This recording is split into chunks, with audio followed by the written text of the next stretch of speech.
YouTube channel Saraswati commerce academy. तो आज हम करने वाले हैं क्लास 12 की अकाउंटेंसी का चैप्टर नंबर 4, जिसका नेम है एडमिशन ऑफ अ पार्टनर। ये आपकी सीयूईटी की भी सबसे मेन यूनिट है। अब ये जो है यूनिट नंबर 3 में ही आपका ये जो सिलेबस है वो उसके अंदर आता है।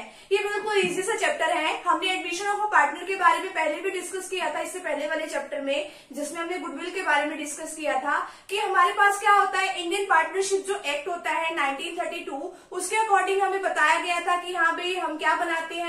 अब इसमें ना हमारे पास कुछ टर्म्स एंड कंडीशंस होती है कि एक एग्रीमेंट बनता है और उस एग्रीमेंट में क्या होता है, कुछ टर्म्स एंड कंडीशन लिख के दे दी जाती है कि हर एक पार्टनर को ये टर्म्स एंड कंडीशंस फुलफिल करनी पड़ेगी। अब उसमें ये भी बताया गया था कि कुछ सर्कमस्टांसेस के होने पे हमें ये जो है टर्म्स एंड कंडीशंस चेंज करनी पड़ेगी। अगर हम किसी भी टर्म्स एंड कंडीशन में कोई चेंज करते हैं तो हमें वो दोबारा से वो एग्रीमेंट बनाना पड़ेगा। दोबारा से एग्रीमेंट बनाएंगे तो उसको एग्रीमेंट को क्या कहते हैं, रिकॉन्स्टिट्यूशन। ठीक है, अब ये किस किस कंडीशन पे हमें एग्रीमेंट दोबारा बनाना पड़ता है। मैंने आपको बताया था कि अगर कोई पार्टनर जो है अगर हमारे बिजनेस में नया एंटर करता है सारे पार्टनर की कंसेंट के साथ, ठीक है, सभी जो पार्टनर्स आपस में सलाह मशवरा करते हैं कि हाँ भाई ये जो पार्टनर है, ठीक है, ये हमारे बिजनेस में हम इसको ले आए, इस पर्सन को पार्टनर बना के, अगर सबकी सहमति है, सबकी कंसेंट है तो उस पर्सन को पार्टनर बना के लेके आया जाएगा यहाँ पे। ठीक है, तो उसकी वजह से क्या होगा, हमारी टर्म्स एंड कंडीशन में चेंज होगा। तो यानी इसको क्या कहेंगे, हम रिकॉन्स्टिट्यूशन कहेंगे। और क्या होता है कि हम अगर हमारी प्रॉफिट शेयरिंग रेशियो जो है अगर उसको चेंज करते हैं, मान लो ए और बी दो पार्टनर हैं, ठीक है, या राम और श्याम दो पार्टनर हैं, वो पहले इक्वली जो है अपना प्रॉफिट और लॉस शेयर कर रहे हैं। अब आ गया एक और आ गया, मान लो मोहन आ गया हमारे बिजनेस के अंदर, ठीक है। अब जो प्रॉफिट पहले दो हिस्सों में डिवाइड हो रहा था, अब उसके कितने होंगे, 3, ठीक है। तो उसकी वजह से भी हमें जो है इसमें चेंजेस करने पड़ते हैं। लेकिन आज का जो हमारा मेन टॉपिक है उसका नेम क्या है, admission of a partner. Admission of a partner में यानी कि नया पार्टनर हमारे बिजनेस में आया है। अब नया पार्टनर हमारे बिजनेस में क्या करने के लिए आया है, अब देखो कि हमें जरूरत होती है कई बार तो कि हाँ भाई हमें एक और पर्सन की जरूरत है, हमारे इतने पर्सन से काम नहीं चल रहा, हमें एक और पर्सन चाहिए कि हमारा बिजनेस जो है ढंग से चले। कई बार क्या होता है कि एक अच्छा पर्सन हमें अपने बिजनेस के अंदर चाहिए कि जिसके अंदर काफी सारी स्किल्स हो, जिसको काफी सारा काम करना आता हो, वो अपने काम में क्या हो, एक्सपर्ट हो। ठीक है, और कई बार क्या होता है कि हम कुछ ऐसे पर्सन को हमारे बिजनेस में ले आते हैं कि जो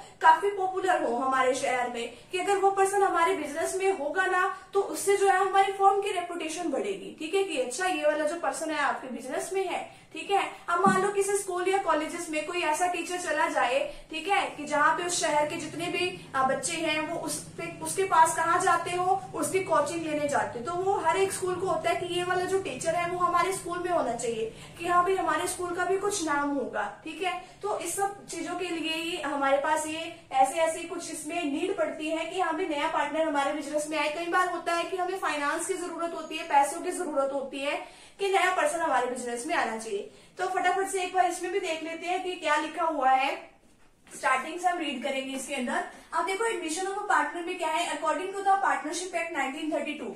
अब ये 1 नंबर में भी क्वेश्चन आ सकता है कि पार्टनरशिप एक्ट कौन सा है, 1932 है। ठीक है, अ new partner can be admitted, एक नए पार्टनर को एडमिट किया जा सकता है। एडमिट यानी फॉर्म के अंदर उसको एंटर कराया जा सकता है into the form only with the consent of. Consent का मतलब क्या होता है, सहमति। किसकी सहमति से, of all the existing partner, जितने भी पार्टनर हमारे बिजनेस में काम कर रहे हैं सभी की कंसेंट होनी जरूरी है अगर हम किसी को नए को लेके आ रहे हैं। With the admission of a new partner, जब जैसे ही किसी पार्टनर का एडमिशन होगा तब पार्टनरशिप फॉर्म इज रिकॉन्स्टिट्यूटेड। अब रिकॉन्स्टिट्यूटेड का मैंने आपको पहले ही बताया था कि पार्टनरशिप फॉर्म में क्या होता है, एक एग्रीमेंट होता है। अगर हम उस एग्रीमेंट को चेंज करते हैं तो उसको क्या कहते हैं, हम रिकॉन्स्टिट्यूटेड। इसकी मैंने एक सेपरेटली वीडियो भी बनाई हुई है, reconstitution of a form. And new agreement is enter to carry on the business of the firm. अब एक नया एग्रीमेंट बनाया जाता है, ठीक है, अब उस बिजनेस को चलाने के लिए। अब ये तो बात होगी कि हाँ भाई एडमिशन ऑफ अ पार्टनर में कि नया पार्टनर हमारे बिजनेस में आएगा।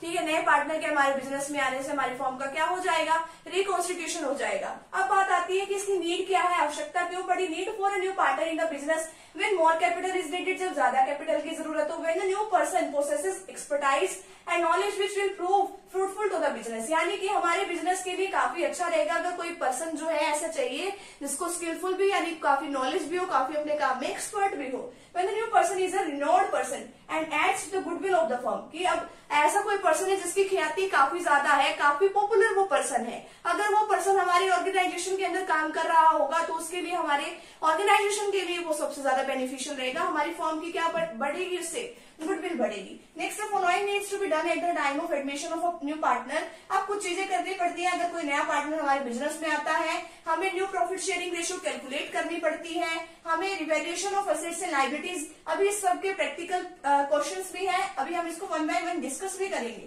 Calculation of new profit sharing ratio, revaluation of assets and liabilities, treatment of reserve and accumulated profits and losses, हमारे कुछ पहले वाले जो है प्रॉफिट्स वगैरह पड़े हुए हैं, तो हम उसकी किस तरीके से सेटलमेंट करेंगे, गुडविल के कैसे सेटलमेंट करेंगे। अब जो नया पार्टनर हमारे बिजनेस में आता है वो कुछ गुडविल की भी अमाउंट लेके आता है, तो उसकी किस तरीके से सेटलमेंट होती है, और एडजस्टमेंट कैपिटल की किस तरीके से करते हैं on the basis of new profit sharing ratio. यहाँ तक का आप स्क्रीनशॉट ले लीजिए।